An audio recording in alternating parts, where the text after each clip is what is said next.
Hello guys, this is me. काही कारणांमुळे बरेच दिवस झाले व्लॉग नाही टाकला, but finally I am back.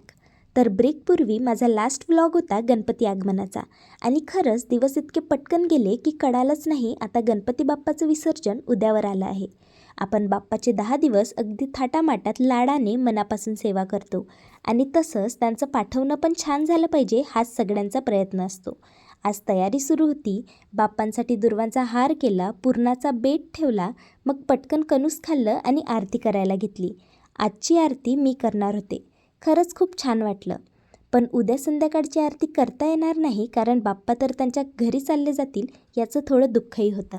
आरती झाली आणि तेवढ्यात आमच्या घरातलं सर्वात लहान मुलाच्या डोळ्यात पाणी आलं. कारण एकच, बाप्पा उद्या त्यांच्या घरी चालले जाणार. एवढा रडला की कसाही थांबतच नव्हता. अगदी मन भरून आलं होतं. मग त्याचं मन दुसरीकडे वळवलं आणि थोडं हसवलं. बाकी असा होता माझा आजचा दिवस. व्हिडिओ आवडला असेल तर फॉलो करायला विसरू नका. बाय.